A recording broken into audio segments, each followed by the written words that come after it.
ناظرین کرام، رحمت رمضان افطار نشریات میں آپ کا ایک مرتبہ پھر خیر مقدم ہے۔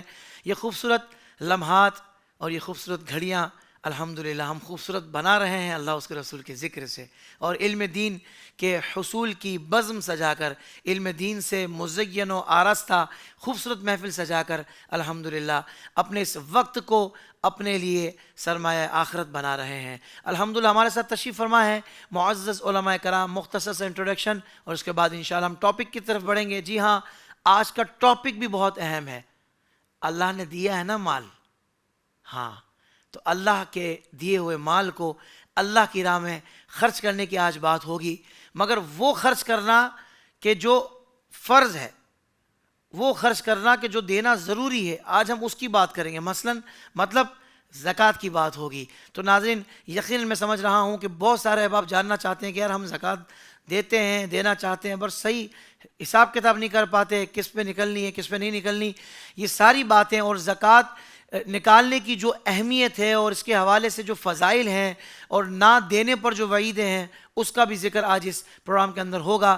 ہمارے ساتھ تشریف فرما ہے الحمدللہ بہت ہی کمال گفتگو کرنے والی شخصیت، اور بہت ہی کہتے ہیں نا کہ بڑے جذبے کے ساتھ، اور میں نے دیکھا ہے کہ آپ جب گفتگو فرماتے ہیں تو سطحی طور پر نہیں فرماتے بلکہ بہت دل کی گہرائیوں سے آپ بات کرتے ہیں، اور مجھے محسوس ہوتا ہے کہ لوگوں کے دلوں میں آپ کی بات گھر کر رہی ہے، اتر رہی ہے۔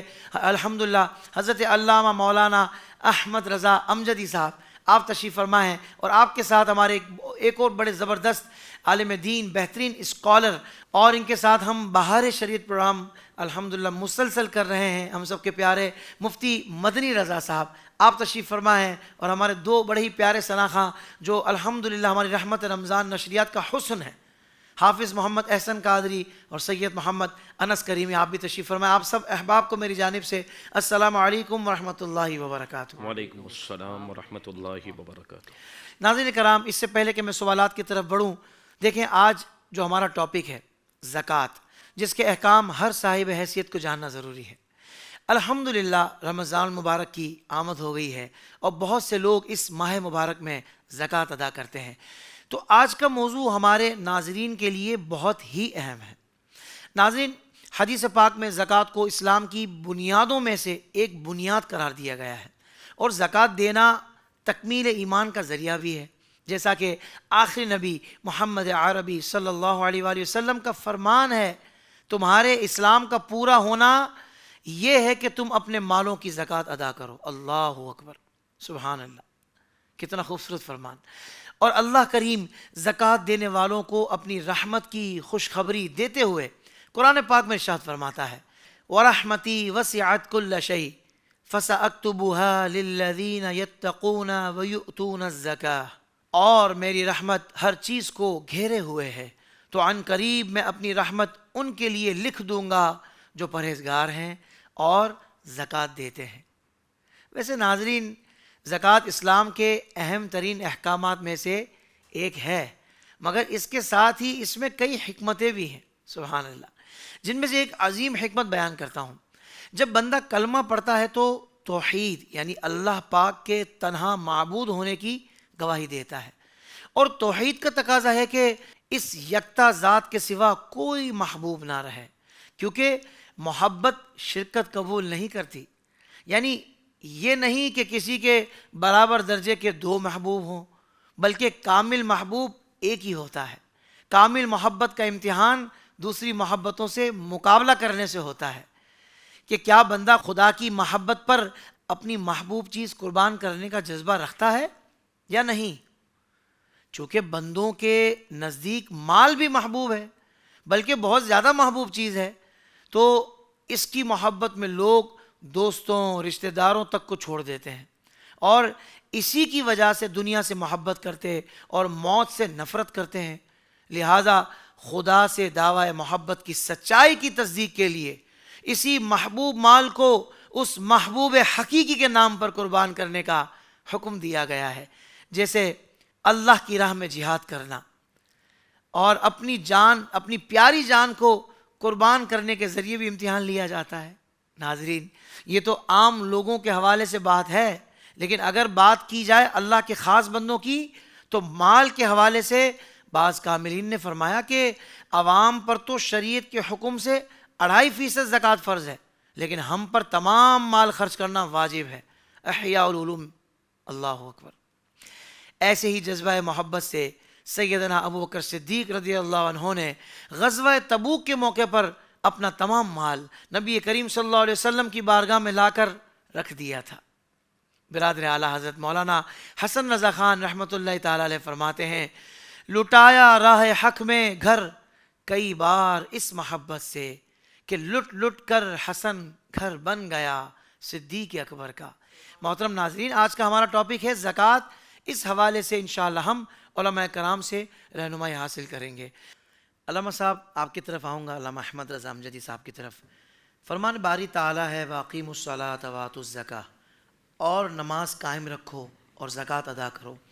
اس آیت میں دین کی بڑی علامت نماز کے بعد زکوٰۃ ہی کا ذکر کیا، اور قرآن کریم میں کئی جگہ نماز کے ساتھ زکوٰۃ کا ذکر ہوا۔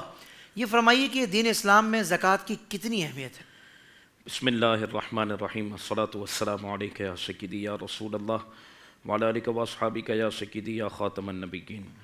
سب سے پہلے تو حافظ صاحب کہ جتنے احباب ہمارے اس پروگرام کو دیکھ رہے ہیں ان کے لیے بہت ہی بہترین موقع ہے۔ واہ، اور میں صحیح کہہ رہا ہوں کہ آپ کے پلیٹ فارم سے ماشاءاللہ جن موضوعات کا انتخاب کیا جاتا ہے اس میں عقائد کی اصلاح بھی ہے اور اعمال کی درستگی بھی ہے اور معاشرے کی اصلاح پر بھی توجہ دی گئی ہے۔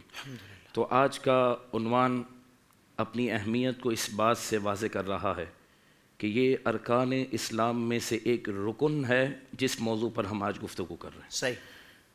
اللہ رب العالمین کی طرف سے مسلمانوں کے لیے جو چیزیں فرض کی گئی ہیں اس میں زکوٰۃ بھی موجود ہے، اور آپ نے بالکل صحیح فرمایا۔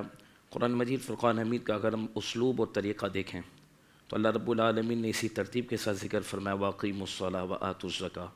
سورہ بقرہ کی اگر آپ ابتدا میں دیکھ لیں تو فرمایا الذین یؤمنون بالغیب ویقیمون الصلاۃ ومما رزقناہم ینفقون۔ واہ واہ واہ۔ پھر جہاں پر فلاح پانے والے مومنین ان کی بات کو ذکر کیا تو آپ دیکھیں یہ ترتیب یہی ہے کہ نماز کے ساتھ اللہ تبارک و تعالیٰ نے زکوٰۃ کی اہمیت کو ذکر کیا۔ اب حافظ صاحب زکوٰۃ ہے کیا؟ اگر ہم اس کے معنی پر غور کریں تو زکوٰۃ کے 2 معنی علماء نے بیان کیے۔ ایک ستھرا کرنا، پاک کرنا، دوسرا نشو و نما۔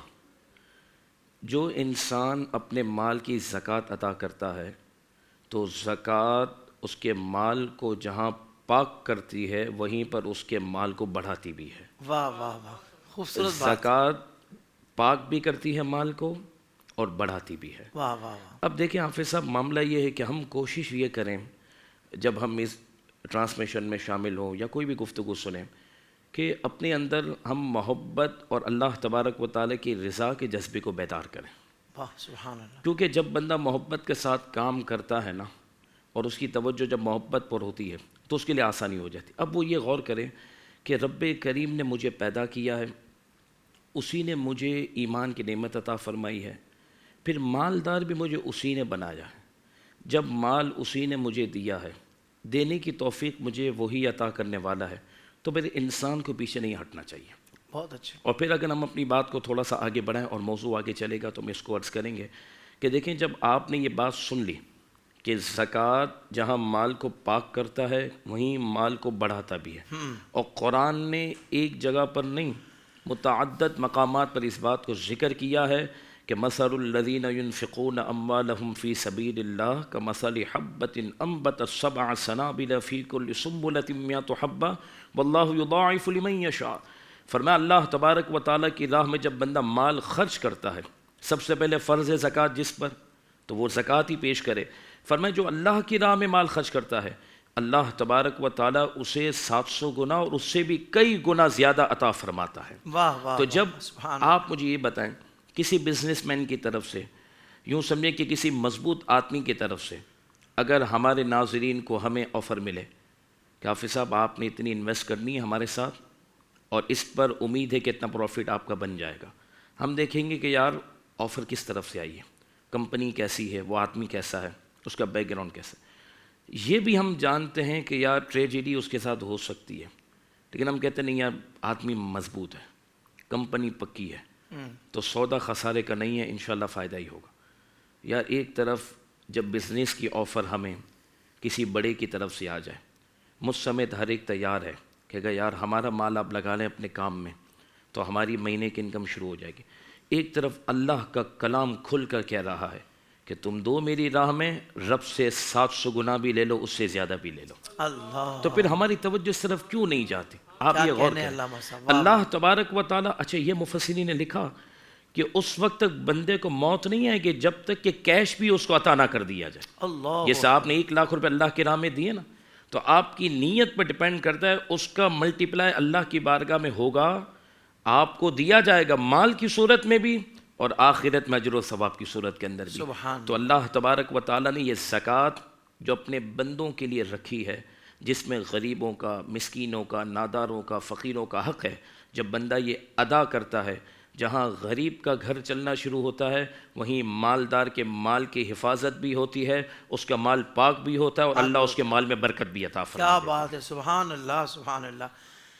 بھائی میں سمجھتا ہوں یہ چند جملوں سے ہی جو دینے والے نا وہ اور زیادہ خوش ہو جائیں گے کہ الحمدللہ اللہ کا یہ ہم پر فضل ہو گیا کہ ہم خوش دلی سے دینے والے ہیں، زکوٰۃ کی ادائیگی کرنے والے۔ اور جو نہیں دینے والے یا تھوڑا سا دل پر بوجھ تصور کر کے جو دیتے تھے نا، وہ کہیں گے نہیں یار ہم غلط تھے۔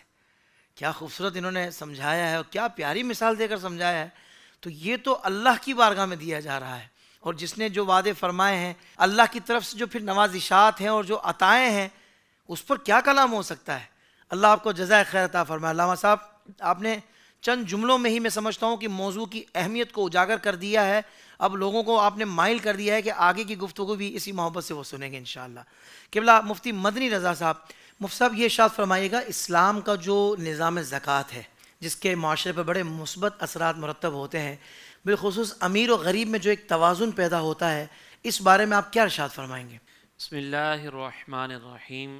دیکھیں اگر ہم زکوٰۃ کے سسٹم کو دیکھیں تو پہلے اگر ہم اس اعتبار سے دیکھیں نا کہ اکنامکلی زکوٰۃ کس طریقے سے فائدہ پہنچاتی ہے، تو ہم یہ دیکھتے ہیں کہ اکنامکس کے اندر جب آپ کے جو افراد ہیں، آپ کے معاشرے میں رہنے والے افراد، جب ان کی قوت خرید بڑھتی ہے تو پھر جو اکنامی ہے نا وہ چلنا شروع ہو جاتی ہے، اور اگر ان کی قوت خرید ختم ہو جائے اور وہ صرف چند لوگوں کے پاس رہ جائے تو وہ اکنامی ڈسٹرب رہتی ہے۔ اب اگر ہم اس اصول کے مطابق سود کے معاملے کو دیکھیں تو سود کے اندر چند لوگ وہ ہوتے ہیں کہ جن کے پاس اکنامی جمع ہو جاتی ہے، پیسہ جمع ہو جاتا ہے اور قوت خرید انہی کے ساتھ رہتی ہے۔ صحیح۔ اور آپ یہاں پر ذرا غور کیجئے گا کہ جب چند لوگوں کے ساتھ قوت خرید رہے گی تو ان کی ضرورتیں محدود ہوتی ہیں، اور تو مال چند لوگوں کے پاس ہی رہے گا، ان افراد کے پاس سے دوسرے افراد کے پاس چلا جائے گا، بیچ میں جو غربا ہیں وہ رہ جاتے ہیں۔ لیکن ہمیں شریعت مطہرہ نے یہ اصول دے دیا کہ ایک تو اپنے سسٹم کے اندر تم نے سود کو نافذ نہیں کرنا ہے، تجارت کو نافذ کرنا ہے، اس سسٹم کو نافذ کرنا ہے کہ جو تمہاری معیشت کو پروان چڑھائے، اور پھر جب لوگ بزنس کر رہے ہیں تو ان کو کسٹمرز بھی پرووائڈ کرنا ہے، اور وہ کسٹمرز کس طریقے سے پرووائڈ ہوں گے کہ جب آپ پراپر طریقے سے زکوٰۃ دے کر لوگوں کی قوت خرید کے اندر اضافہ کریں گے۔ واہ واہ۔ اب یہاں پر جو غریب آدمی ہے اس کی قوت خرید ایسے ہی بڑھ سکتی ہے کہ اس کو زکوٰۃ پہنچائی جائے، اس کو زکوٰۃ کے سسٹم کے تحت لایا جائے۔ تو ہم اگر زکوٰۃ کے اس سسٹم کو اپنے معاشرتی اعتبار سے فائدہ دیکھیں تو ہمیں یہ ایک بہت بہترین اور زبردست فائدہ نظر آتا ہے کہ اس ماحول کے اندر جہاں پر ہم زکوٰۃ تقسیم کر رہے ہوتے ہیں وہاں پر ہر شخص جو ہے وہ اپنی ضروریات کو پورا کر سکتا ہے۔ اور اب آپ یہاں پر کمال دیکھیں کہ شریعت مطہرہ نے ایک تو صدقات کی ترغیب دی، زکوٰۃ کی ترغیب دی، اور پھر ساتھ میں یہ بھی بتا دیا کہ ہم نے اپنے مال کو کسی کے اوپر احسان جتا کر اپنے صدقات کو ضائع نہیں کرنا ہے۔ کیا بات تو اب سامنے والا جو مال حاصل کر رہا ہے، جو زکوٰۃ لے رہا ہے، ایک تو اس کو حکم دے دیا کہ تم نے ہاتھ بھی نہیں پھیلانا، اور جو دے رہا ہے اس کو بھی بتا دیا کہ اس کو ذلیل نہیں کرنا۔ تو فل رسپیکٹ کے ساتھ، عزت کے ساتھ اس کو جو ہے وہ زکوٰۃ کا مال دیا جا رہا ہے اور اس کی قوت خرید میں۔ اب اگر ایک شخص مثال کے طور پر زکوٰۃ کا مال حاصل بھی کر رہا ہے نا، تو شریعت مطہرہ نے اس کی جو ایک یوں سمجھ لیں کہ حوصلہ افزائی یا اس کی جو اپنی ایک عزت نفس ہے نا، اس کو مجروح نہیں ہونے دیا۔ کیا بات تو ہے، وہ واہ واہ اپنے سسٹم کو، اپنے جو گھر کا ماحول ہے اس کو بھی معاشی طور پر سپورٹ کر سکتا ہے، اور عزت نفس باقی ہے تو پھر وہ معاشرے کا اچھا فرد بن کر بھی ابھر سکتا ہے. یہ یاد رکھیے گا کہ جس ماحول کے اندر جب بھوک کا عالم ہو نا, لوگ بھوکے مر رہے ہوں, تو وہاں پر ترقیاں نہیں ہوتی ہیں. ترقی وہیں پر ہوتی ہے کہ جہاں پر لوگ اپنی بھوک کی جو تڑپ ہے اس سے باہر آئیں, کچھ اسکل سیکھیں, اپنی سوچ چلا سکیں. اور سوچ اسی وقت چلے گی جب پیٹ بھرا ہوا ہوگا. تو اب ہماری شریعت نے ہمیں بتایا کہ اپنے مسلمان بھائیوں کا دھیان رکھنا ہے, نہ ان کی صرف غربت ختم کرنی ہے بلکہ ان کو اس قابل بنانا ہے کہ وہ اپنی سوچ و فکر کو اچھے انداز سے استعمال کر کے معاشرے کا ایک اچھا فرد بھی بن سکے. سبحان تو اللہ. یہ زکوٰۃ ایک جہت سے تو مالی طور پر فائدہ دے رہی ہوتی ہے, لیکن ساتھ ہی ساتھ 10 اور فوائد بھی ہمیں دے رہی ہوتی ہے. اسی لیے ہمیں اس چیز کی طرف جو ہے وہ توجہ دینی چاہیے کہ ہم جب اپنے مسلمان بھائیوں کو زکوٰۃ دیں تو ایک تو خوش دلی سے دیں, اور ساتھ میں یہ معاشرتی فوائد کو بھی ذہن میں رکھیں. اور دوسرا, جیسے علامہ صاحب نے فرمایا کہ جب ہم صدقات دیتے ہیں نا تو یہ بڑھ جاتا ہے اور یہ ہمیں واپس ملتا ہے. تو یہ بڑھتا بظاہر دیکھا جائے تو ہمارے پاس یہ چیز کم ہو رہی ہے, لیکن بڑھتا کیسے ہے؟ بڑھنے کا طریقہ کار وہی ہے کہ جب آپ ایک مالدار آدمی وہ اپنی زکوٰۃ کسی فقیر کو دے رہا ہوگا تو وہ فقیر کسی نہ کسی طریقے سے اس بزنس کے اندر انوالو رہے گا چیزوں کو خرید کر. تو جو پیسہ آپ نے فقیر کو دیا ہے نا وہ گھوم پھر کر آپ کے پاس ہی آنا ہے. تو اس اعتبار سے یہ عقلی طور پہ بھی ہمیں سمجھ میں آتا ہے کہ یہ جو مال ہم دے رہے ہیں نا, یہ مال دے کر خود ہم اپنے بزنس کے اوپر پروان چڑھا رہے ہیں, اور اللہ تبارک و تعالیٰ انشاءاللہ ہمارے اس بزنس کے اندر ہمیں برکت عطا فرمائے گا. تو ہماری شریعت نے جو ہمیں حکم دیا ہے وہ کوئی بھی ایسا نہیں ہے کہ جو عقل سے سمجھانا جا سکتا ہو, اور جو اللہ یہ کہ وہ ایسے احکامات ہوں کہ جس کو ہم کہتے ہیں نا کہ یہ امر تعبدی ہیں, اس کے علاوہ کوئی بھی ایسا حکم نہیں ہے کہ جو عقل سے نہ سمجھا جا سکتا ہو, جس کے اوپر ہم تھوڑا سا غور و تفکر کر کے یہ نہ سمجھ سکتے ہوں کہ اس کے فائدے کیا ہیں. دنیاوی فائدے بھی ہیں اور اخروی فائدے بھی ہیں. سبحان اللہ, سبحان اللہ. قبلہ علامہ صاحب آپ کی طرف آؤں گا. حضور یہ ارشاد فرمائیے گا کہ زکوٰۃ کی ادائیگی کے حوالے سے وہ کون سی عام غلطیاں ہیں کہ جس کی وجہ سے زکوٰۃ کی ادائیگی صحیح طور پر نہیں ہوتی. اچھا, وہ بندہ یہ سمجھ رہا ہوتا ہے میں نے صحیح دے دی ہے, پر کچھ وہ توجہ نہیں ہوتی یا علم نہیں ہوتا, اس حوالے سے اس وجہ سے پھر اس کی ادائیگی درست نہیں ہوتی. تو ظاہر بات ہے کہ ایک بہت بڑا ایک ٹاپک ہے, اس پر تو بہت لمبی ایک گفتگو کا سلسلہ ہونا چاہیے, مگر میں چاہتا ہوں پھر بھی مختصراً آپ یہ ارشاد فرما دیں تاکہ ہمارے ناظرین کو عام طور پر یہ ایک معاملہ سمجھ میں آ جائے. حافظ صاحب, اس سوال سے پہلے ایک بات میں مزید عرض کروں. قرآن دیکھیں کس انداز میں بات کرتا ہے. اللہ تعالیٰ نے ہمیں سب عطا کیا, مالک وہی ہے, خالق وہی ہے, سب کچھ اسی نے دیا, ہم اس کی ملکیت میں. اس کے بعد بھی دیکھیں کہ اللہ تعالیٰ اپنے بندوں کا حوصلہ کیسے بڑھاتا ہے. فرمایا ان اللہ اشتری من المؤمنین انفسهم واموالهم بان لهم الجنہ, کہ ہے کوئی اللہ سے تجارت کرنے والا؟ اللہ مولا سب تیرا ہے, تو ہی مالک ہے, تو ہی خالق ہے. فرمایا ہم نے تمہیں دیا ہے, تو اگر تم یہ ہماری راہ میں خرچ کرو تو آج بھی اللہ رب العالمین کی رحمت خریدار ہے, کہ بے شک اللہ تبارک و تعالی مومنین سے خریدتا ہے, ان کی جان اور ان کے مال کے عوض جنت عطا فرما دیتا ہے. آپ مجھے بتائیں کہ یار 100 روپے ہمارے پاس موجود ہیں, 2.5 روپے ہمیں دینے ہیں, وہ بھی شرائط کے ساتھ, وہ بھی مسائل ابھی ہم عرض کرتے ہیں. تو اتنے معاملات کی پابندی کے ساتھ, اتنی احتیاط کے ساتھ بندہ اگر 2.5% اللہ کی راہ میں دے دے تو آج یہ حالات نہ ہوتے. اور آپ کے پروگرام سے ہم یہ بات کرتے ہیں کہ ہم تو اسلامی جمہوریہ پاکستان میں رہتے ہیں. اب یقین مانیں اگر یہاں پر اسلامی حکومت ہو اور سسٹم جو اسلام بیان کرتا ہے, جو حضور کا نظام, اس کے مطابق اگر مالداروں کی زکوٰۃ لے کر یہاں پر ضرورت مندوں تک دی جائے تو اس ملک سے غربت بھی ختم ہو جائے گی. کچھ عرصے میں تو زکوٰۃ دینے والے نہ رہے حضور, بالکل ایسا ہی بہت ہے, کم ہو جائے. بالکل ایسا ہی. لیکن دیکھیں یہ قوم کو سوچنا چاہیے. نبی پاک صلی اللہ علیہ وسلم کے ارشاد کا خلاصہ ہے کہ زکوٰۃ وہ اسلام کا پل ہے. جس معاشرے میں نبی پاک فرماتے ہیں زکوٰۃ نہیں دی جاتی وہاں پر قحط اتر جاتا ہے. اللہ اکبر. آپ مجھے بتائیں اسلام نے صرف زکوٰۃ کو رکھا ہے, صدقہ فطر کو رکھا ہے اور قربانی کو رکھا ہے. یعنی ہم اللہ کی راہ میں جو زکوٰۃ بنتی ہے وہ دینے کے لیے تیار نہیں, جس کا نتیجہ ہے کہ آج ہر چیز پر اتنا ٹیکس آپ کو دینا پڑتا ہے جو ہماری سوچ اور ہمارے گمان سے بھی باہر ہے. ایسا ہی. تو آج وقت ہے کہ امت مسلمہ خوش دلی کے ساتھ, یقین مانیں حافظ صاحب اس میں خسارہ نہیں ہے, برکت ہی برکت ہے. گن پوائنٹ پہ پھر اتنے موبائل نہیں چھینے جائیں گے، پھر لوگ اپنی گاڑیوں سے محروم نہیں ہوں گے، پھر لوگوں کی پراپرٹی پر قبضے نہیں ہوں گے، پھر آپ کا مال کھا کر مارکیٹ سے کوئی نہیں بھاگے گا۔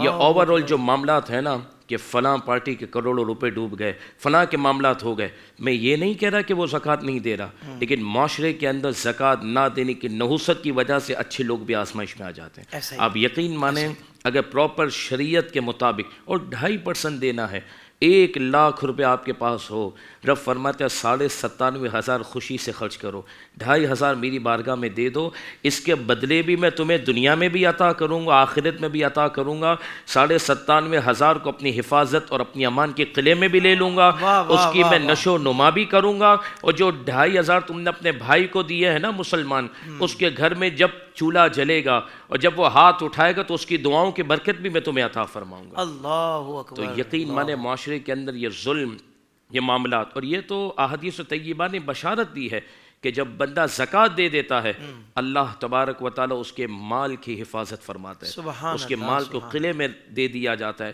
آپ بتے کو انشورنس کرواتا ہے کہ یار میرا مال محفوظ رہے، میں کہتا ہوں انشورنس کروانے کی حاجت نہیں ہے، آپ خوش دلی کے ساتھ اللہ کی راہ میں دینا شروع کرو، جب رب کے فرشتے حفاظت کریں گے تو انشورنس کمپنی کی کیا پھر حیثیت رہ جاتی ہے۔ اس لیے بندہ، لیکن وہی بات ہے نا کہ سوچ کی بات ہے، آپ نے پروگرام میں کہا نا، اگر ہماری سوسائٹی میں سوچ ہو جائے کہ یار یہ احکامات ہمارے فائدے کے لیے ہیں، سراسر انسان کا فائدہ ہے۔ اور ایک روایت پیش کر کے میں آپ کی بات کی طرف آؤں گا، نبی پاک صلی اللہ علیہ وسلم ارشاد فرماتے ہیں کہ رب العالمین نے فرمایا جب میرا کوئی بندہ حلال مال سے صرف ایک کھجور کے برابر بھی میری راہ میں خرچ کرتا ہے نا، ایک کھجور حلال مال سے، رب فرماتا ہے اپنی شان کے لائق میں اپنے دست مبارک میں اس کو لیتا ہوں، پھر اپنے پاس اس کی پرورش کرتا ہوں اور اس کی ایک کھجور کو پہاڑ کے برابر بنا دیتا ہوں۔ اللہ اکبر۔ پھر پہاڑ کے برابر بن جاتا ہے، پھر اس کو اجر دیا جاتا ہے۔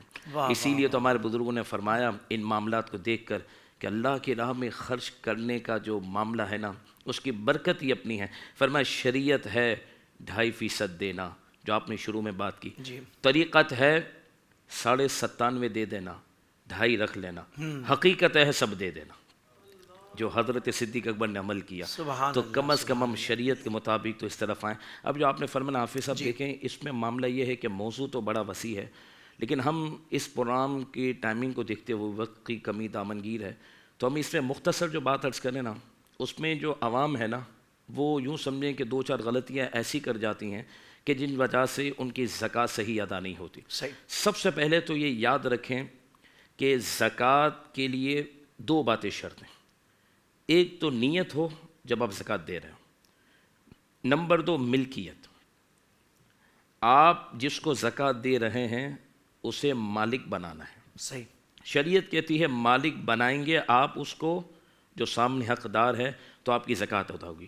اس کی ایک مثال دوں میں آپ کو، ایک شخص مالدار ہے، اس نے 1,000 فقیروں کو بلایا، اپنے بنگلو پہ بلایا اور دسترخوان لگایا، اور اس نے طرح طرح کے آئٹم وہاں پر کھلائے، اور اس نے نیت کی کہ میں زکوٰۃ کی نیت سے کھلا رہا ہوں۔ غریب آئے، کھایا پیا اور گھر چلے گئے، زکوٰۃ ادا نہ ہوئی، اللہ اکبر۔ کیونکہ آپ نے ادھر ان کو کھلانے والوں کو کھانا مالک کے طور پر نہیں دیا، ان کے لیے مباح کر دیا کہ آؤ کھانا کھاؤ جتنا کھا سکتے ہو۔ اس کی جگہ مثال دے رہا ہوں، باکس پیک کر لیے جائیں، اور باکس اگر آپ نے غریب کے ہاتھ میں دے دیا تو آپ نے اس کو مالک بنایا تو زکوٰۃ ادا ہو جائے گی۔ میں بات اس لیے کر رہا ہوں کہ شرعی مسائل سیکھنا ضروری ہیں۔ کیا کہنے، اتنا بڑا معمولی توجہ نہ ہونے کی وجہ سے بندے کی زکوٰۃ ادا نہیں ہوتی۔ یعنی آپ نے راشن کے پیکٹ بنائے، آپ نے اس کے ہاتھ میں دے دیا، آپ نے کپڑے خریدے، غریبوں کو مالک، یہ زکوٰۃ ادا ہو گئی۔ صحیح۔ لیکن اگر آپ نے دسترخوان لگایا، ان کو اباح تو کر دیا کہ اب کھائیں پئیں، لیکن اگر ان کے ہاتھ میں نہیں دیا کہ بھائی لے کر بھی چلے جائیں، مالک نہیں بنایا تو زکوٰۃ ادا نہیں ہوتی۔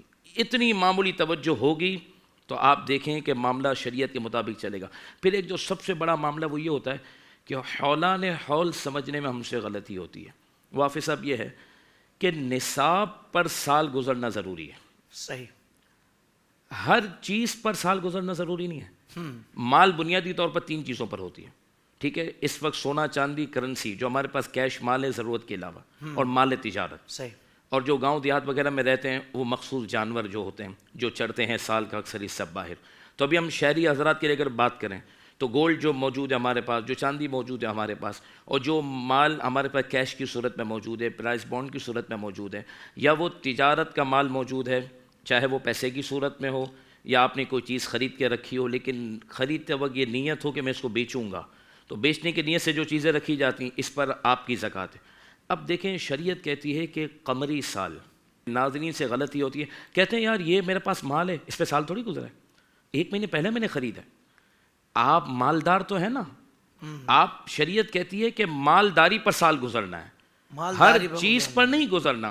آپ کو بانڈ کھل گیا 5 دن پہلے, تو آپ بولیں گے 5 دن پہلے یہ میرے پاس پیسے ہیں, ابھی تھوڑی آئے, ابھی تو 5 دن ہوئے, سال تھوڑی گزرا, سال پر دوں گا. یہ سب سے سنگین غلطی عوام کرتی ہے. تو یاد رکھیے گا نصاب پر شریعت کہتی ہے سال گزرنا ضروری ہے, ہر چیز پر نہیں ہے.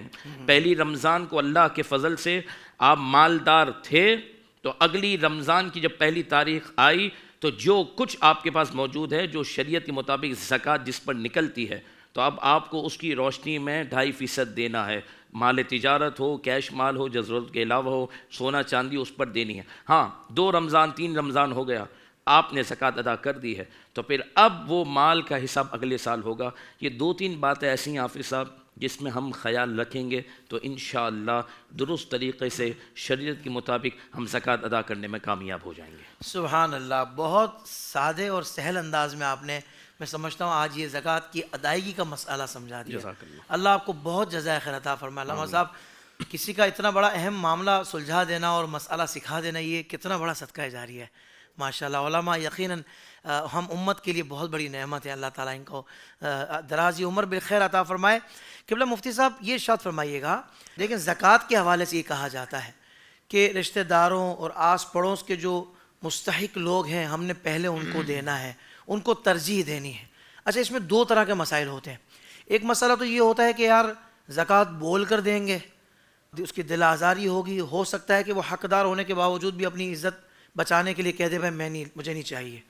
اور بعض اوقات یہ مسئلہ ہوتا ہے کہ یار اب پتہ نہیں ہے کہ یار یہ مستحق ہے بھی کہ نہیں, تو یہ والا مسئلہ بھی درپیش ہوتا ہے. تو آخر اس میں کیا ایک توازن بھی رہے اور ادائیگی بھی صحیح ہو جائے اور عزت نفس بھی سامنے والے کی مجروح نہ ہو اور ہم مستحق تک زکوٰۃ بھی پہنچا دیں, کیا کن چیزوں کو ہمیں دیکھنا چاہیے؟ اچھا, ان چیزوں کا تذکرہ کرنے سے پہلے حضرت کی جو بات ہے اس کو میں کنٹینیو کرتا ہوں کہ جو ہم غلطیاں کرتے ہیں اس میں 1-2 چیزیں میں ایڈ کر دیتا ہوں تھوڑی سی مزید بھی. حضرت نے تو ماشاءاللہ جن چیزوں کی طرف اشارہ فرمایا, ایک ہی ہوتا ہے کہ ہم بعض اوقات ان چیزوں کی زکوٰۃ دے رہے ہوتے ہیں جن چیزوں کی زکوٰۃ ہم پر لازم نہیں ہوتی. صحیح. اور کبھی ایسا ہوتا ہے کہ زکوٰۃ لازم ہو رہی ہے لیکن ہم زکوٰۃ نہیں دے رہے. اس کی ایک ایگزامپل میں آپ کو دیتا ہوں کہ بعض اوقات لوگ جو ہے وہ اپنے گھر کے اندر اگر 4 موبائل رکھے ہوئے نا اور 1 موبائل استعمال میں, تو بقیہ 3 جو موبائل ہیں اس کی زکوٰۃ بھی ادا کر رہے ہوتے ہیں. حالانکہ شریعت نے ایسا کوئی حکم نہیں دیا کہ آپ ان 3 موبائلز کی بھی زکوٰۃ ادا کریں, اگرچہ یہ آپ کے استعمال میں نہیں ہے لیکن یہ مال تجارت بھی نہیں ہے. اچھا, ایک اب ایکسٹریم یہ ہو جاتی ہے, ایک تو یہ ایکسٹریم ہے, دوسری ایکسٹریم یہ ہے کہ جس پر زکوٰۃ بن رہی ہے وہ بھی ادا نہیں کر رہا ہے.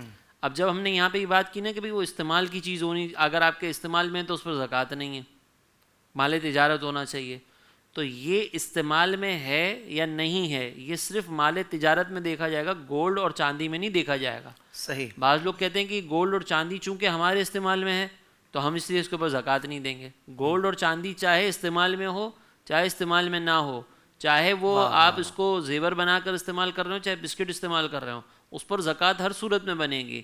یہ صرف وہ مال ہے استعمال والا کہ جو مال تجارت کنسیڈر ہو سکتا ہو. بہت اچھا. اور دوسری چیز یہ اس میں مال تجارت کے اندر ایک مسٹیک یہ کرتے ہیں کہ بعض اوقات ایسا ہوتا ہے کہ مال تجارت جب ایک چیز آپ نے خریدی ہے اور خریدتے وقت آپ کی بیچنے کی نیت ہے تب وہ مال تجارت ہے. صحیح. اگر آپ کو گفٹ میں ملا ہے تو وہ مال تجارت نہیں ہے, چاہے آپ کو بیچنے کی نیت کر رہے ہو, آپ کا اپنا ذاتی گھر بیچنے کی نیت کر رہے ہو تو وہ مال تجارت نہیں, کیونکہ آپ نے خریدا اس نیت سے نہیں تھا.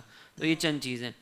دوسری ایک اور بات جو آپ نے ذکر کی کہ ہم بعض اوقات رشتہ داروں کو دیں, تو اب پرابلم یہ آ جاتا ہے کہ اگر ہم ان کو زکوٰۃ کہہ کر دیں گے تو پھر بڑا مسئلہ ہو جائے گا.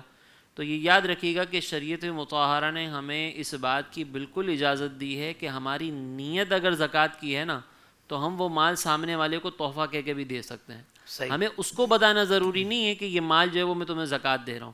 اب آپ اس کو یوں کر سکتے ہیں کہ اگر آپ کا کوئی رشتہ دار ہے تو ہم بعض اوقات جو ہے نا وہ مختلف مواقع کے اوپر کچھ نہ کچھ رقم دے رہے ہوتے ہیں، تو آپ کوئی ایسا موقع ڈھونڈ لیں، اس پر جا کر رقم دے دیں. آپ کو کوئی اس سے خوشخبری سنائی، آپ نے جا کر ویسے ہی اس کو دے دیا. اسپیشلی اگر آپ ان دنوں میں دیں گے نا جن دنوں میں زکوٰۃ دی جا رہی ہوتی ہے، تو ہو سکتا ہے اس کو برا محسوس ہو. آپ کوئی اور ایسا دن منتخب کر لیں جس میں اس کو فیل ہی نہ ہو کہ وہ زکوٰۃ لے رہا ہے، تو یہ عزت نفس اور مزید اس کی جو ہے وہ برقرار رہے گی. دوسری بات یہ کہ اب ہمیں پتہ نہیں ہے کہ وہ مستحق ہے یا نہیں. تو پہلے میں یہاں پر ایک چیز کلیئر کر دوں کہ ہمیں اتنی تحقیق نہیں کرنی کہ ہم اس کے گھر میں گھس کر یہ دیکھنا شروع کر دیں، پورے محلے سے پوچھیں کہ بھائی بتاؤ یہ مستحق ہے یا نہیں. بعض اوقات ایک سفید پوش شخص ہوتا ہے، وہ کہیں کسی سے زکوٰۃ کا مطالبہ کرتا ہے کہ حضرت مجھے زکوٰۃ دیں. اب یہ حضرت جو ہے وہ پورے محلے میں پوچھنا شروع کر دیتے ہیں کہ یہ مجھ سے زکوٰۃ مانگنا تھا، بتاؤ یہ مستحق ہے یا نہیں. اللہ، تو یہ تو ہم نے اس کی عزت نفس بالکل ہی ختم کر دی کہ سارا سال وہ اپنی عزت چھپا کر بیٹھا ہوا تھا، ہم سے زکوٰۃ مانگ کے وہ رسوا ہو گیا. اللہ. تو شریعت نے یہ حکم نہیں دیا. شریعت نے ہمیں یہ حکم دیا ہے کہ آپ اس کے ظاہر کو دیکھیں، اس کی گفتگو سے آپ غالب گمان حاصل کریں.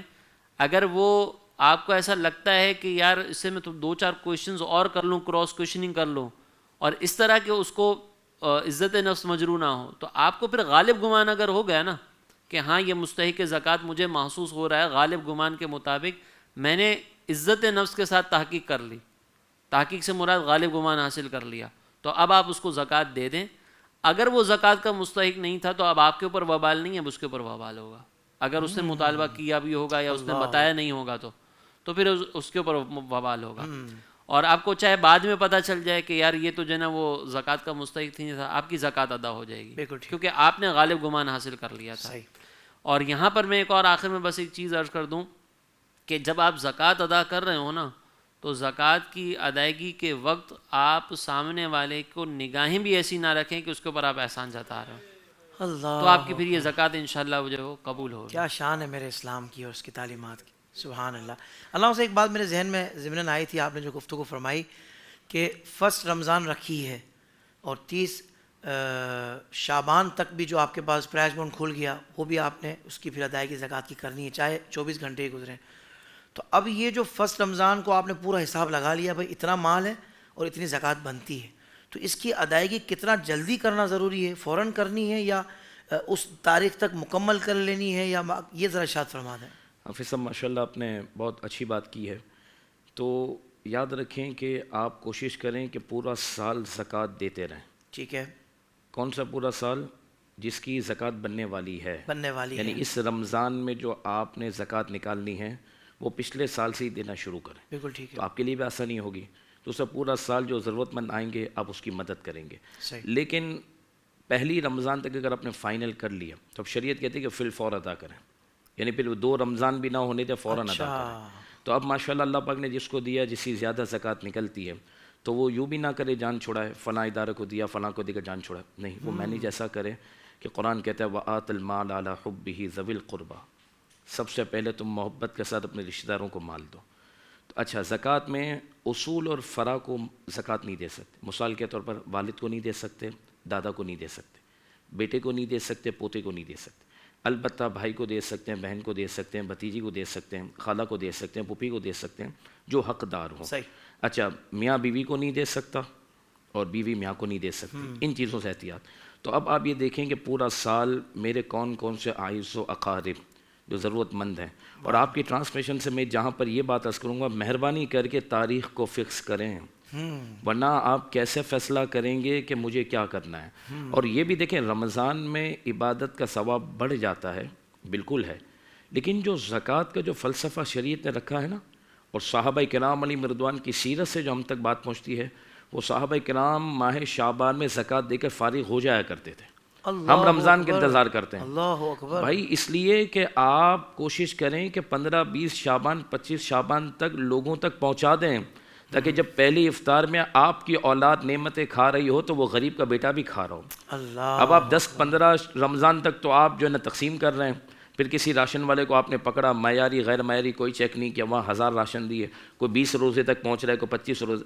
ادا ہوگی، منع نہیں، لیکن یہ اصل تھا کہ ماہ رمضان کی آمد سے پہلے جیسے آپ کو اللہ نے مال دیا، آپ خوشی و خضوع کے ساتھ کسب معاش کی فکر سے آزاد ہو کر کہ گھر میں سب کچھ پڑا ہے، توجہ سے سحری بھی کر رہے ہیں، افطار بھی کر رہے ہیں، تو ایسے غریب کو بھی کم از کم 1 مہینہ تو آزاد کر دیں کہ وہ بھی کم از کم ریلیکس ہو جائے کہ اللہ کا شکر ہے رزق میرے گھر میں موجود ہے، بس مجھے رب کی عبادت کرنی ہے، شکر ادا کرنا ہے اور اپنے بچوں کو بھی نعمتوں سے لطف اندوز کرنا ہے۔ سبحان اللہ۔ تو یاد رکھیے گا اس میں زکوٰۃ کی برکت تو ملے گی، پھر میرا آقا کی وہ بات بھی یاد رکھیے گا، حضور شقید عالم صلی اللہ علیہ وسلم فرماتے ہیں جس نے افطار کروائی، حضور فرماتے اللہ اس کی مغفرت کر دیتا ہے، جہنم سے آزاد کر دیتا ہے۔ پھر میرا آقا نے فرمایا جس سے پیٹ بھر کر افطار کروائی، میرا آقا فرماتے وہ حوض کوثر پر مجھ سے پانی پیے گا پھر کبھی پیاسا نہیں ہوگا۔ سبحان اللہ۔ تو آپ نے اگر اپنے غریب بھائی کے یہاں، جو غریب رشتہ دار، اچھا گوشت خرید لیا، اچھا راشن بنے جو آپ کھاتے ہیں، اور چپ چاپ 25-26 شعبان کو پہنچا دیا، ہر چیز اس کو آپ نے مہیا کر دی، اب بتاؤ جب پہلی سحری اور افطاری میں وہ حقدار اور آپ کا عزیز ہے، جب وہ کھائے گا تو افطار کا ثواب بھی ملے گا، زکوٰۃ بھی ادا ہوگی، صلہ رحمی کا اجر بھی ملے گا۔ پھر آقا فرماتے ہیں کہ جو صلہ رحمی کرتا ہے، عائز و اقارب پر خرچ کرتا ہے، اللہ اس کو ڈبل اجر دیتا ہے، ایک تو زکوٰۃ کا بھی اجر ہے، دوسرا صلہ رحمی کا بھی اجر ہے۔ سبحان تو اللہ۔ اس لیے ہمیں اس معاملے پر توجہ دینی چاہیے، اللہ کی رضا کے لیے ایسا مینیج کریں۔ تو آپ کے پروگرام سے ایک بات تو یہ پابندی کری، ہمارے ویورز پابندی کریں کہ تاریخ فکس کر لیں۔ اب ضروری نہیں رمضان کی، آپ پہلے بھی کریں گے تو اللہ تبارک و تعالیٰ کی بارگاہ سے آپ کو اس کا اجر دیا جائے۔ سبحان اللہ۔ سید محمد انس کریمی ہدیہ عقیدت پیش فرمائیں گے۔ سرور کہوں کہ مالک و مولا، کہوں تجھے سرور کہوں کہ مالک و مولا، کہوں تجھے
چن کے ثنا خاں کی خاموشی لے گی سب کچھ ان کے ثنا خاں کی خاموشی چپ ہو رہا ہوں کہہ کے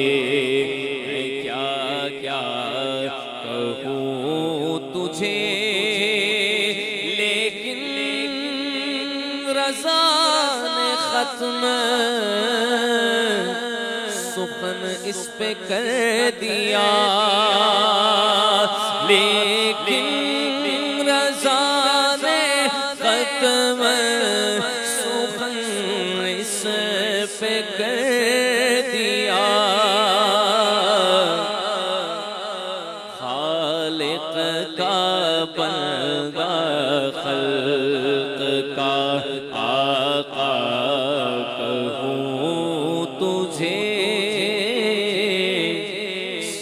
سرور کہوں کہ مالک و مولا کہوں تجھے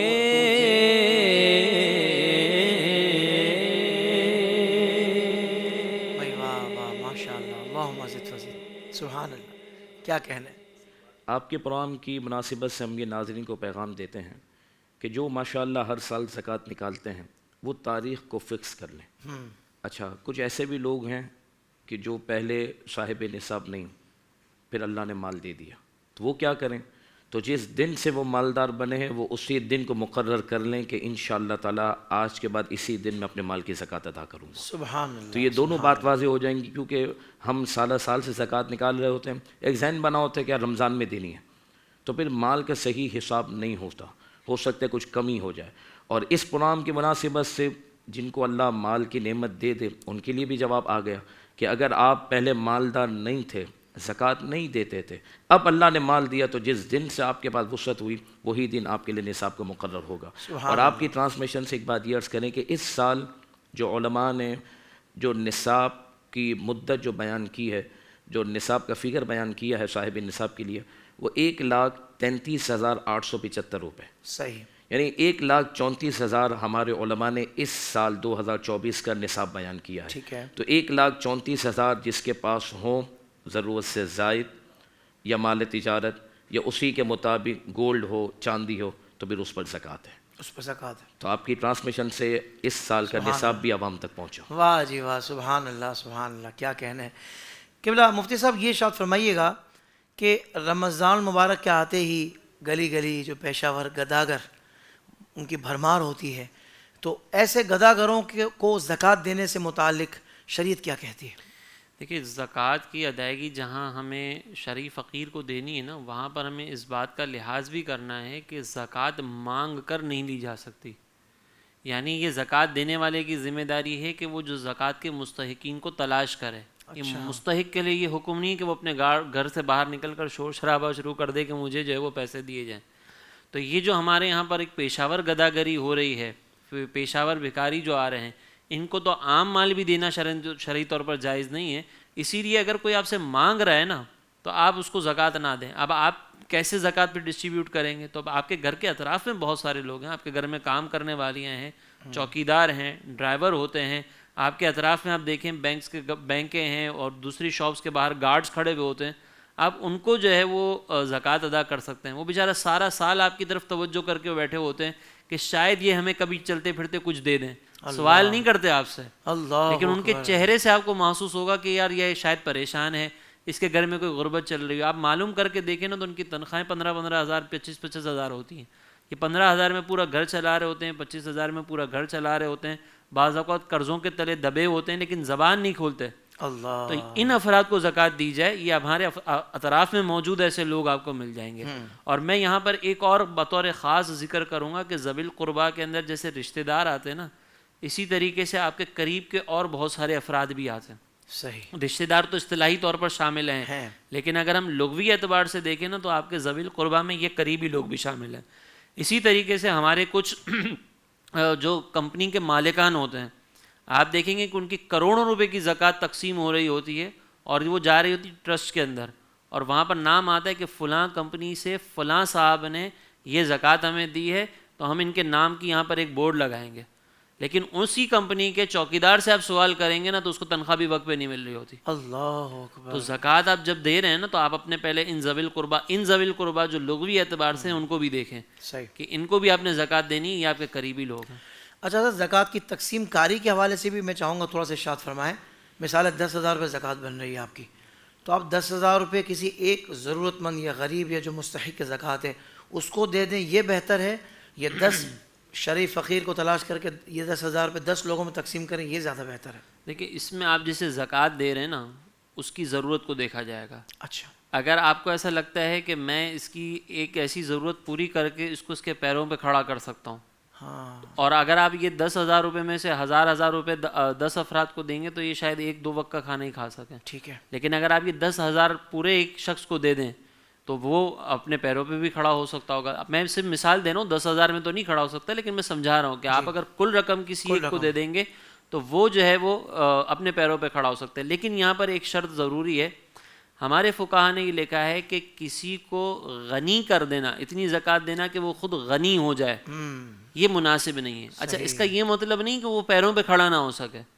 غنی ہونے کا مطلب یہ کہ ضرورت سے زیادہ اس کو مال دے دیا جائے. صحیح. ضرورت سے زیادہ مال ویسے ہی شریعت مطہرہ پسند نہیں کرتی, تو اس کو اتنا مال دیں کہ وہ اس کی ضرورت کے اندر جو ہے نا وہ استعمال ہو اور وہ اپنے پیروں پہ کھڑا ہو جائے. ضرورت سے زیادہ نہ ہو, کیونکہ بعض اوقات ایسا ہوتا ہے کہ ایک شخص جب مال زکوٰۃ کسی کو دے رہا ہوتا ہے نا تو وہ کہتا ہے یار میں اسی کو 2 لاکھ روپے دے دیتا ہوں, حالانکہ سامنے والے کو ضرورت لاکھ روپے کی ہوتی ہے. صحیح. آپ نے جو اضافی لاکھ روپے دیے نا وہ اس کی ضرورت سے زیادہ ہے, کام اس کا 1 لاکھ میں بھی چل سکتا تھا. تو یہ ساری چیزوں کی ہمیں ذہن میں رکھنا ہوگا کہ آپ ایک شخص کو اس کے پیروں پہ کھڑا کر دیں, لیکن اتنی زکوٰۃ دیں کہ جو اس کی ضرورت سے زیادہ نہ ہو, ورنہ پھر وہ یہ فقہائے کرام نے مکروہ قرار دی ہے. صحیح. جیسے مثال ہے کہ آج کل مہنگائی بہت بڑھ گئی ہے, اور جو بیچارے مستحق کے زکوٰۃ ہوتے ہیں اکثر ماہ ان کے ایسے گزرتے ہیں کہ گھر کا کرایہ جو رینٹ والے گھر پہ ہوتے ہیں وہ دینے کی پوزیشن میں نہیں ہوتے. ان کی چاہت ہوتی ہے کہ یار ہمارے جن کے پاس ہم کام کرتے ہیں وہ اگر کوئی ایسی ترکیب کر دیں کہ ہمارا گھر ہو جائے, چھوٹا سا ہی صحیح, مگر ہماری جو کرایہ کا جو مسئلہ ہر 2-3 ماہ بعد ہمارے لیے ہوتا ہے اس سے آزادی ہو جائے, تو یہ بھی ان کی شدید ضرورت ہوتی ہے. تو اس طرح کی ضرورت پوری کر دینا ایک بڑی رقم سے ہی ہو سکتی ہے. تو مطلب بات چل رہی تو یہ اجازت ہے اس کی. دیکھیں مفتی صاحب نے بڑی اچھی توجہ دلائی ہے. حافظ صاحب, اصل جو زکوٰۃ جو شریعت نے رکھی ہے نا, اس کا مقصد کیا ہے؟ غریب کے چہرے پر مسکراہٹ آ جائے. اللہ. اصل یہ کہ وہ بھی جینے کا حق پالے, وہ بھی سوسائٹی میں کم از کم سانس لینے کے قابل ہو جائے کہ یار میں بھی اس معاشرے کا حصہ ہوں. اگر امیر آدمی گوشت کھا سکتا ہے تو میں دال اور روٹی تو کھا سکوں. تو شریعت مطہرہ یہ تو رب کی تقسیم ہے, اس کی حکمت مشیت ہے کہ کسی کو مال نہ دے کر اس نے آزمایا ہے اور کسی کو دے کر آزمایا کہ وہ میری راہ میں دیتا کتنا ہے. اللہ. جس کو نہ دیا اس کو اس لیے نہ دیا کہ وہ میری رضا پر راضی کتنا رہتا ہے. تو یہ تو اس کی تقسیم ہے. تو اب دیکھیں آپ نے جو فرمایا نا تو بہت اچھی بات ہے کہ آپ کوشش یہ کریں کہ آپ 1000 لوگوں کو بانٹنے سے بہتر یہ ہے کہ آپ 10 افراد کو سوسائٹی میں ایسا کر دیں کہ انشاءاللہ آئندہ سال وہ بھی کچھ نہ کچھ زکوٰۃ دینے والے ہو جائیں. آپ یہ کوشش کریں تاکہ غربت ختم ہو اس معاشرے سے. اور اس معاشرے میں مثال کے طور پر آپ نے جو فرینچ فرائز ہوتے ہیں, ٹھیک ہے, آپ نے اچھی جگہ مناسب جہاں پر کوئی لوگوں کے حقوق جو ہے نا پامال نہ ہو, روڈ بند نہ ہو, کسی کی اجازت سے ایسی جگہ ہو جہاں پر شریعت اجازت دیتی ہو, آپ نے وہاں پر کسی کو ٹھیلا لگا دیا, 50,000 لاکھ روپے میں آپ نے اس کو مالک بنایا. اب یقین مانے وہ 1000-1500 روپے روز کے کمائے گا تو مانگنے سے بھی جان چھوٹے گی, وہ اپنی توجہ بھی دے گا اور اپنا گھر بھی چلائے گا. سبزی کا ٹھیلا ہے, فروٹ کا ہے, ایسی طریقے سے رکشہ کسی کو آپ نے دلا دیا, اس کو مالک بنا دی, وہ روزگار پہ تو لگ گیا. بائکیا کا وقت ہے, آپ نے کسی کو بائک دلا دی کہ یار اب میں نے اس کو مالک بنا دیا, اور آپ نے اس کو محبت سے اچھے انداز میں کہنا ہے کہ اب آپ کام شروع کر دیں. جب وہ کام کرے گا انشاءاللہ تو فوڈ پانڈا ہے, کوئی بھی چیز اللہ اس کو روزی عطا کرے گا. تو آپ یہ کوشش کریں اپنے اطراف میں. مفتی صاحب نے صحیح کہا کہ آپ اپنے قریب میں تو دیکھیں کہ میرے قریب میں کام کرنے والا, میرے ساتھ مل جل کے رہنے والا. اچھا پھر دیکھیں مسجد کے جو امام ہیں, مسجد کے جو مؤذن ہیں, مسجد کے جو خادمین ہیں, جہاں پر ہم نماز پڑھتے ہیں, ان کی شانیں تو بہت بلند ہیں. بہتر تو یہی ہے کہ بندہ انہیں صاف مال سے پیش کرے. لیکن آپ کو پتہ ہے اگر وہ غیر سید ہیں, سید نہیں ہیں اور مستحق ہیں تو آپ ان کو کیوں پیش نہیں کرتے؟ ان کو بھی دی جا سکتی. وہ پورا سال کس انداز میں کام کر رہے ہیں. تو آپ کے گھر کی خدمت کرنے والے کو زکوٰۃ دے رہے ہیں آپ, اللہ کے گھر کی خدمت کرنے والے پر آپ کی توجہ نہیں ہے. تو آپ اس انداز میں بھی غور کریں کہ ایک مطلب آپ خود بہتر جانیں. میں پھر کہوں گا حافظ صاحب آپ کی ٹرانسمیشن سے, خدا کے واسطے جان نہ چھوڑائیں. ایک وہ طبقہ جو زکوٰۃ دیتا نہیں ہے, دوسرا وہ ہے جو احتیاط نہیں کرتا, اس کو پتہ ہی نہیں ہے کیسے دینی ہے. بس جو آ رہے ہیں اس کو بانٹ, طریقے سے اس کو مینیج کریں. اور میں اپنے ساتھیوں کو کہتا ہوں بھائی یہ عبادت ہے نا تو خود اہتمام سے کرو نا. اپنا ہمیں گھر بنانا ہو, یار ہمیں اگر اپنے گھر کی سبزی لینی ہے تو بھی ہم خود دیکھتے ہیں کہ یار چیز اچھی ہے, اور یہ ہمارا فرض ادا ہو رہا ہے زکوٰۃ کا. تو اس میں ہم لوگوں کو صرف دے دیتے ہیں ٹھیک ہے تم بات لو, تم اپنے حساب سے دیکھ لو. راشن کا ٹھیلا, آپ کسی دن راشن کا ٹھیلا تو اٹھا کے چیک کریں, اس کو کھولیں تو صحیح. کئی مرتبہ 2 نمبری ہے, ہمیں لوگوں نے بتایا کہ پھر اس میں چاول ایسے ڈالیں جو کھا بھی نہیں سکتے. آپ نے اس کو کہا کتنے کا, کہا 6,000 روپے کا. آپ نے چیک بنا کر دے دیا کہ 100 ٹھیلے کر دو. آپ نے ڈرائیور کو فون کیا یہ 100 ٹھیلے بانٹ دینا. ہو جائے گی, منع نہیں ہے. کبھی دیکھ تو لیں کہ اس نے صحیح ڈالا ہے. یعنی آپ اہتمام تو کریں, جان نہیں چھڑانی. بہت پیاری یہ بات. پورے سال میں ہمیں ایک عبادت کا موقع ملا ہے جس میں رب کی بارگاہ سے یہ حکم ہے کہ یہ تم مجھے دے رہے ہو اور میں پھر اپنی بارگاہ میں اس کو پروان چڑھاؤں گا, تو اس کا اہتمام کتنا ہے. کیا کہنے. اب یہ تو دیکھو یار, اللہ سے تجارت کر رہے ہیں. اچھا آپ کو کہ سیٹھ صاحب بلائے, حافظ صاحب آئیے گا میٹنگ ہے, میں چاہ رہا ہوں کہ آپ کو کمپنی میں کچھ شیئر دے دوں, کسی بندے کو بھیجیں گے خود جائیں گے؟ میرے اوپر رکھ رہا ہے. خود جائیں گے ہم, میں خود جاؤں گا کہ نہیں یار میں پہنچوں ایسا گا. ہی, بالکل کسی آدمی کو نہیں, ہو سکتا ہے بھائی کو بھی بولوں کہ نہیں تو بھی میرے ساتھ چل, لیکن جاؤں گا میں, سمجھوں گا کیا معاملہ ہے. رب سے تجارت کا موقع ہے تو ہم کہتے ہیں بندے ہی نپٹا لیں. ڈرائیور کو کہا تو بانٹ دے, نوکر کو کہا تو بانٹ دے, مینیجر کو کہا تم دیکھ لو, میں بڑا مصروف ہوں. میں نے کہا خدا کی عبادت سے زیادہ تو مصروف نہیں ہے. کیا کہنے. تجھے سب سے زیادہ خدا کی عبادت میں وقت دینا ہے. وہ بزنس میں ٹائم نہیں ملا, میں نے کہا لگا رہے 360 دن, 5 دن نکال جس میں پورا مینیج کر, اور جتنا ہو سکے اپنے ہاتھ سے اس کو سسٹم دیکھ, کم از کم لک آفٹر تو کر جیسے بزنس کو کرتا ہے, اور پھر اللہ کی راہ میں پہنچا, اس کی برکتیں کچھ اور ہوں گی. سبحان اللہ. جان نہیں چھڑانی, بڑے اہتمام سے کرنا ہے. تو آپ نے صحیح کہا, کاش ہم کسی کو چھت دلا دیں. واہ واہ. کرایہ کیسے دینا پڑتا ہے, آپ نے اس کو چھوٹا سا مکان ہی دلا دیا, جب تک اس کے بچوں کی چھت اس پر قائم ہے وہ دعائیں دیتا رہے گا. واہ واہ, سبحان اللہ سبحان اللہ.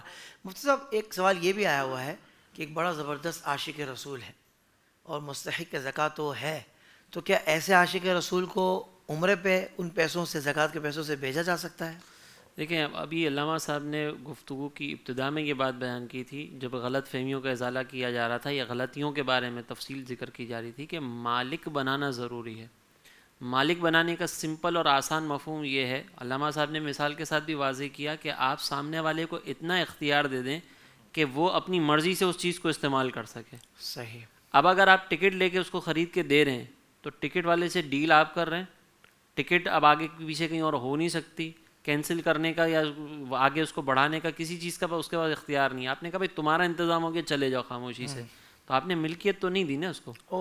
اب اگر آپ کو اس کو عمرہ کروانا ہی ہے نا, تو آپ عمرے کا جو اخراجات ہیں اس کو دے دیں, وہ کیش اس کے ہاتھ میں دے دیں کہ بھئی اب تمہاری مرضی ہے, تمہیں عمرے پہ جانا ہو یا کسی اور ضرورت میں خرچ کرنا ہو تم کر لو. لیکن یہ ہمارے یہاں پر کرتے ہوئے نا لوگ پریشان ہوتے ہیں کہ یار یہ اگر کہیں اور خرچ کر لے گا تو بھائی ملکیت نام ہی اسی چیز کا ہے کہ وہ اپنی مرضی سے خرچ کر سکے. اللہ اکبر. اب اس نے اگر آپ کے ذہن میں یہ کہ میں اس کو عمرہ کروا دوں, آپ اس کو کیش دے دیں, اب وہ اپنی مرضی سے خرچ کرے. اگر عاشق صادق ہے تو وہ عمرے پہ خرچ کر دے گا, اور اگر اس کو ایسا لگتا ہے کہ نہیں مجھے عمرے سے زیادہ اپنے بیوی بچوں کا بھی خیال کرنا ہے تو وہ وہاں پہ خرچ کرے گا. ہم اس کو پابند نہیں کر سکتے مال دینے کے بعد. بس یہ ایک اصول بنیادی طور پہ ہمیں ذہن میں رکھنا ہے. واہ واہ. مطلب پہلے اس کی ضرورت پوری کر دی, مثال مالک بنا دیا, اب پتہ ہے ضرورت اس کی پوری ہو گئی ہے, اب ایک اور رقم نکالی, بولا کہ اس سے میں چاہ رہا ہوں یار اس کو عمرہ بھی کرواؤں. وہ تو پھر صاف رقم ہے نا, وہ کر دیں. نہیں اسی مال میں سے زکوٰۃ. اب پھر اسی بندے کو دینا یہ مناسب رہے گا کہ نہیں؟ اگر آپ نے پہلے دیا جو مال دیا تھا وہ ضرورت میں خرچ ہو گیا یا وہ نصاب سے کم تھا, وہ شرعی فقیر ہی ہے, تو ابھی بھی آپ دوسرا مال اس کو دے سکتے ہیں. لیکن اگر آپ نے مال اتنا دیا تھا, ٹکٹ کی جو رقم ہے وہ اتنی تھی 1.5 لاکھ تک پہنچ گئی, تو اب یہ نصاب سے زیادہ ہے اور وہ بھی فوری ضرورت میں استعمال بھی نہیں ہو رہی, وہ مدینہ شریف بھی نہیں جا رہا, تو اب آپ اس کو دوسرا مال نہیں دے سکتے جب تک کہ خرچ نہیں ہو جائے. یہی میرا پوائنٹ تھا نا, کیونکہ یہ ظاہر بات یہ ساری احتیاطیں کرنی ہے. حافظ احسن قادری سے کلام سنتے ہیں. ایسا تجھے خالق نے طرح دار بنایا, ایسا تجھے خالق نے طرح دار بنایا. یوسف کو تیرا طالب دیدار بنایا. یوسف کو تیرا طالب دیدار بنایا. کونین بنائے کئی سرکار کی خاطر, کونین بنائے کئی سرکار کی خاطر,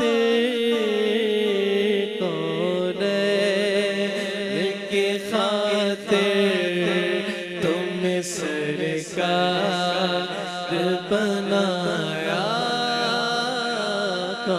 کونین کی خاطر تمہیں سرکار بنایا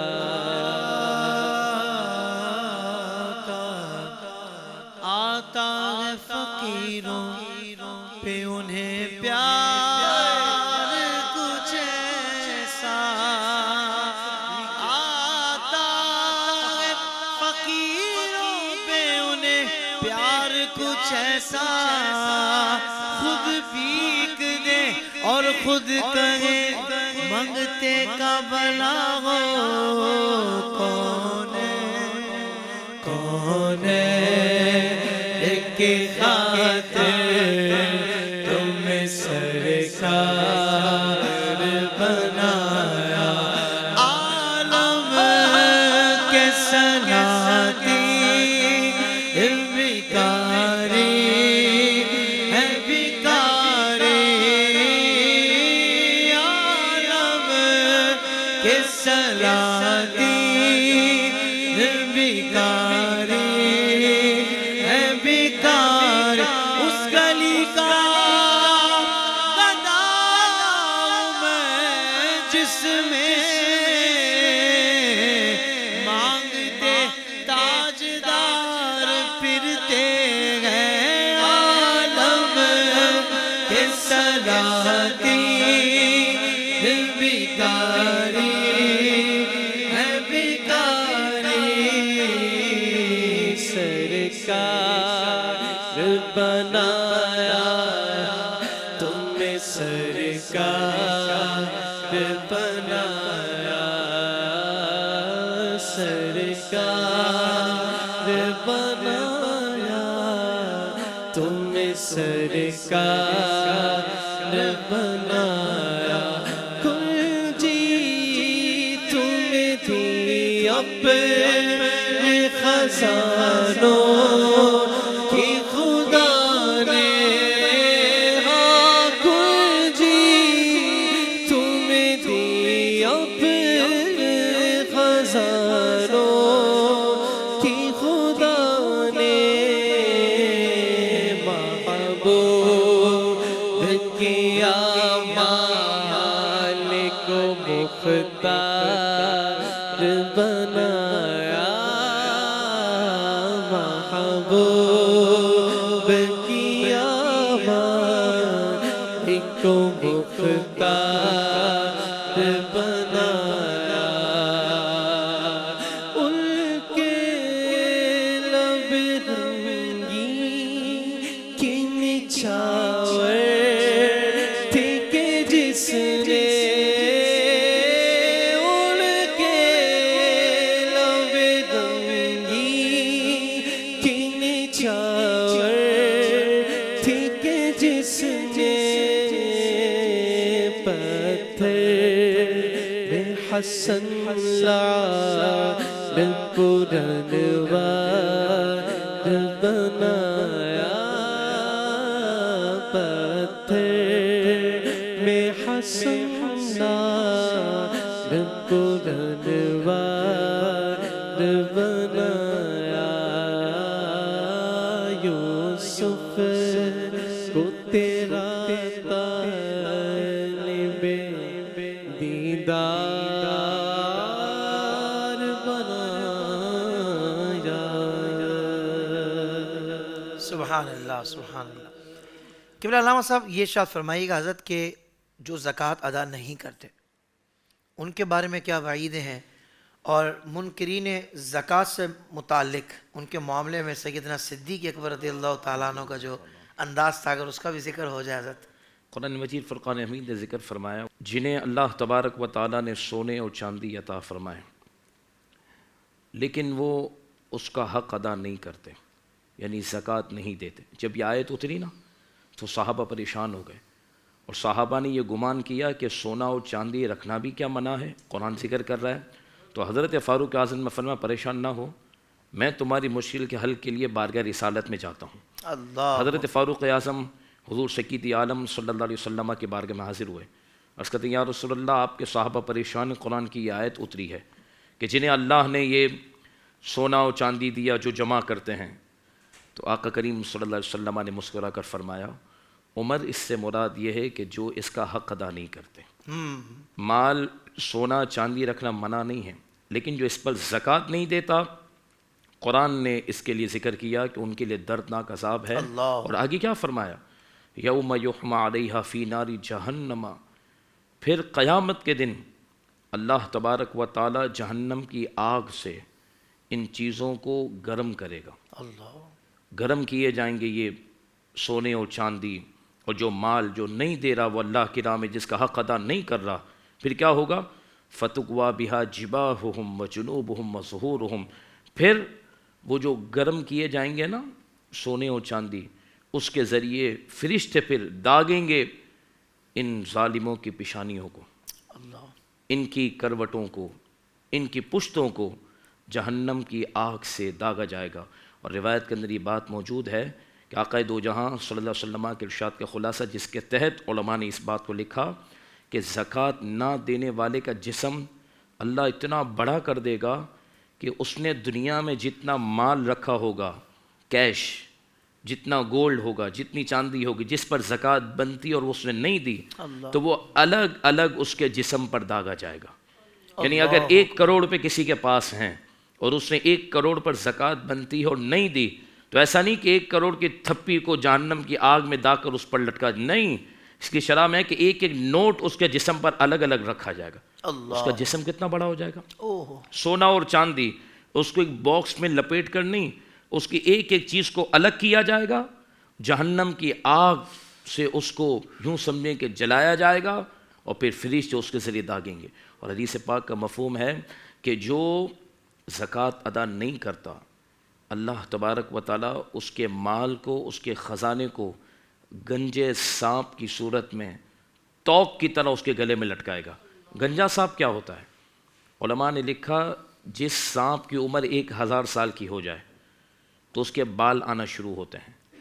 جب وہ سانپ 2000 سال کا ہو جائے تو اس کے بال ختم ہو جاتے ہیں. یعنی اتنا پرانا سانپ اژدہا اس کے خزانے کی صورت میں ہوگا اور اس کو ڈسے گا اور کہے گا میں یہ تیرا مال ہوں جو تو جمع کرتا تھا اور اللہ کی راہ میں خرچ کرنے کے لیے تیار نہیں تھا. اور پھر آپ نے حضرت صدیق اکبر والی بات کی تو جب منکرین زکوٰۃ کھڑے ہوئے صدیق اکبر نے اعلان جنگ کیا. فاروق اعظم آتے ہیں، صدیق اکبر سرچ کرتے ہیں کہ اللہ کے محبوب صلی اللہ علیہ وسلم نے تو یہ فرمایا کہ جو کلمہ پڑھ لے وہ ہم سے امان میں ہے، اس پر جہاد نہیں ہوگا. تو حضرت صدیق اکبر رضی اللہ تعالیٰ نے فرمایا عمر کلمہ پڑھنے کے بعد ان ارکان اسلام پر ایمان لانا بھی ضروری ہے. سنو عمر، یاد رکھو جو نبی پاک کے وقت میں ایک بکری بھی دیتا، کوئی بھی شے دیتا زکوٰۃ میں، اور اگر مجھے نہیں دے گا تو ابو بکر اس سے بھی اعلان جنگ کرے. تو زکوٰۃ تو اسلام کا پل ہے، جو زکوٰۃ ادا نہیں کرتا وہ اسلام کی عمارت کو گرا دیتا ہے. اور یاد رکھیے گا نبی پاک صلی اللہ علیہ وسلم نے فرمایا کہ اسلام میں یہ 4 چیزیں ضروری ہیں. صاحب بارش شریف نے اس کو لکھا کہ اسلام میں 4 چیزیں ضروری ہیں. کلمہ شہادت تو ہے ہی، اس کے علاوہ 4 چیزیں حضور نے فرمایا ضروری ہیں: نماز، روزہ، زکوٰۃ اور صاحب نصاب پر حج. کہا جو 3 ادا کرے اور ایک بھی چھوڑ دے تو اللہ چاروں کو اس کے منہ پہ مار دے گا. اللہ اکبر. چاروں فرائض، نماز، روزہ، زکوٰۃ اور حج، یہی صدیق اکبر نے عمل نے بتایا کہ وہ تو نماز پڑھ رہے ہیں، روزہ رکھ رہے ہیں، لیکن زکوٰۃ نہیں دیں گے. ابو بکر نے فرمایا ان سے بھی جنگ ہوگی. تو یاد رکھیے گا. اور فقہا نے لکھا جو زکوٰۃ کا انکار کرتا ہے کہ ہے ہی نہیں زکوٰۃ، وہ تو کافر ہے، انکار کفر ہے. اور جو زکوٰۃ ادا کرنے میں سستی کرتا ہے اس کے لیے قرآن کی آیت حدیث موجود ہیں اور قاضی اسلام اس کو قتل کرے گا. اللہ جان بوجھ کر زکوٰۃ ادا نہ کرنے والا قاضی اسلام کے تحت اس کو قتل کیا جائے گا. اتنا بڑا سخت حکم ہے، لہٰذا ہمیں اس میں سستی نہیں کرنی چاہیے اور ہیلے بازی سے کام نہیں لینا چاہیے. وہ یافی صاحب جو شروع میں بات کی، فائدہ ہے، فائدہ ہے، یہ تو موقع آتا ہے. ہم نہیں کہتے سیزن ہے، کیا کہتے ہیں یار میرا ابھی سردی میں سیزن ہے، میرا گرمی میں سیزن ہے. رمضان سے پہلے جو زکوٰۃ نکالنے کی باری آتی ہے نا، یہ اللہ سے تجارت کے وقت کا سیزن ہے. یہ سال میں ایک بار آتا ہے، اس میں دل کھول کر اللہ کی راہ میں خرچ کریں، انشاءاللہ تبارک و تعالیٰ آپ کا مال ملٹی پلائی ہوتا جائے گا. اور آپ کے پروگرام سے آخری میسیج یہ دینا ہے کہ آپ کے گرد و نواح میں آپ کے رشتہ دار ہیں یا آپ کا اسٹاف ہے، آپ شرعی طور پر، اخلاقی طور پر ان کو سنبھال لیں. واہ آپ سے ان کے بارے میں پوچھا جائے گا. پوری دنیا میں کیا ہو رہا ہے آپ اس کے مکلف نہیں ہیں. آپ سے پوچھا جائے گا کہ آپ کے گرد و نواح میں آپ سے وابستگان میں کوئی حقدار تھا تو پھر آپ نے اس کا حق ادا کیوں نہیں کیا. تو ہم انشاءاللہ اگر ہم سب ہر ایک بندہ یہ ذمہ داری لے لے کہ میرے ماتحت جتنے لوگ ہیں یا مجھ سے جتنے وابستہ ہیں جو حقدار ہیں تو میں ان کا حق ادا کروں, انشاءاللہ معاشرے میں برکت ہی برکت ہوگی, امن بھی ہوگا, سکون بھی ہوگا اور انشاءاللہ معاشرہ ترقی بھی کرے گا. سبحان اللہ سبحان اللہ. علامہ صاحب آپ کا بہت دل سے شکریہ. جزاک مفتی اللہ. صاحب آپ کا بہت دل سے شکریہ. اور آپ تو چونکہ بہار شریعت ہم آپ کے ساتھ کرتے ہیں, ہمیں پتہ ہے آپ بڑے اسپیشلسٹ ہیں مسائل بیان کرنے کے. ماشاء اللہ اللہ، تعالیٰ آپ کو ماشاء سلامت رکھے. آمین.